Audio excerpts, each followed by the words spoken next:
Let me tell you a story. It's a bit of a cautionary tale, but don't worry, it's also a comeback plan. We're going to dive into how the very human act of finding the right person for the right job got completely, and I mean completely, lost in a sea of metrics and automation. So picture this. You spent hours perfecting your resume. You've written a super thoughtful cover letter. You hit submit, and then crickets. Nothing. If that feeling of frustration sounds even remotely familiar, you are definitely not alone.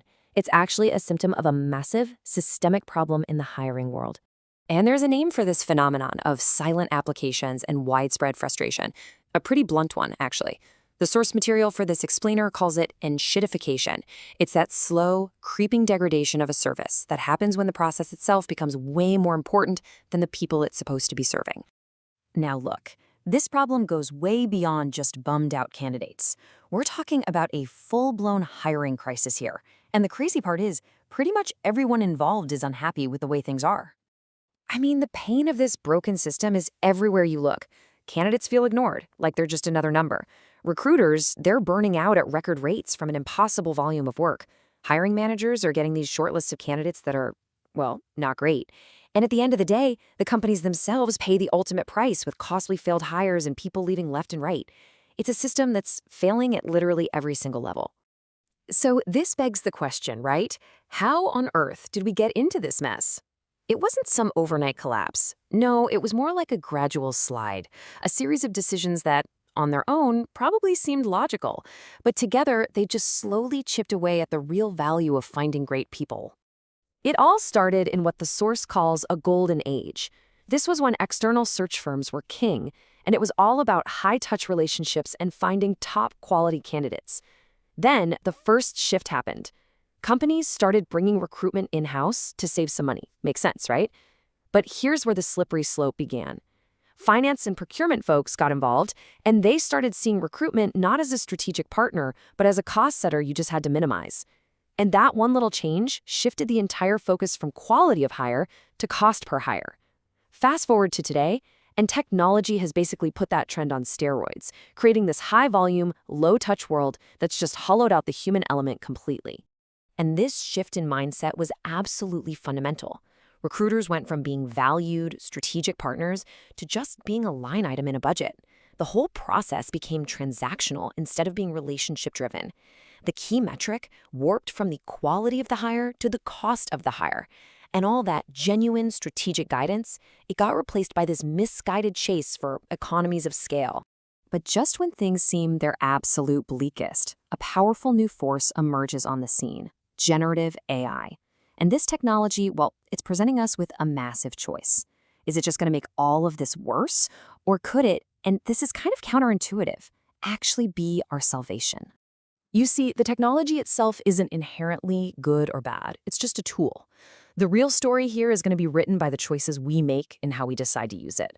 And that's why we're at this major inflection point, staring down two vastly different futures for the world of hiring.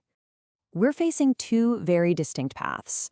On one side, you've got a dystopian future, where we use AI to just double down on everything that's already broken.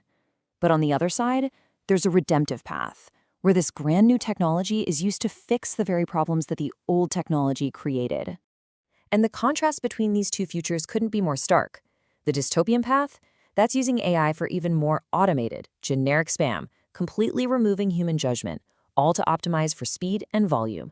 But the redemptive path is the total opposite. It's about using AI to create personalized experiences at scale, to get rid of all that soul-crushing admin work, and to free up recruiters to have more actual human conversations. It's about recentering the whole process back on people. And the promise of this redemptive path? Oh, it's genuinely transformative. I mean, imagine a world with no more candidate black holes, because an AI can give timely, relevant updates to everybody. A world where that high-touch, white-glove experience isn't just for executives anymore, but is available for all roles.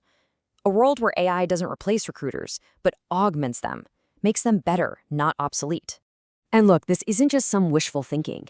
As one senior talent leader at a Fortune 500 company put it, this is the first time we're seeing tech that could actually make recruitment more human. It sounds crazy, but by automating the right things, all the tedious, repetitive junk, we create space for what really matters: human connection. Okay, so how do we actually choose this redemptive path? How do we make it happen? Well, the source material gives us a clear 5-step framework for reclaiming that value and putting the human touch right back at the center of hiring. First up, organizations have to redefine what success even looks like. Let's move beyond just cost per hire and start including things like quality and candidate satisfaction. Second, they need to rehumanize the process by intentionally creating meaningful human touchpoints at the most critical moments. Third is all about rebalancing our use of technology. Let the robots handle the boring stuff so humans can build relationships. Fourth, we have to reinvest in our recruiters' expertise. Treat them like strategic advisors, not just paper pushers. And finally, number 5, companies have to realign their incentives. Let's reward people for making great quality placements, not just for being fast. At the end of the day, it's pretty simple. The future doesn't belong to the companies that just try to replace people with algorithms. It belongs to the ones who are smart enough to use technology to enhance our human capabilities, making their people better, more strategic, and more deeply connected. Which leaves us with this final, really powerful thought. In an economy where talent is the ultimate competitive advantage, the real question isn't whether we can afford to rehumanize recruitment. It's whether we can possibly afford not to, because the real cost is continuing with a broken system that satisfies no one and fails to find the very people you need to win.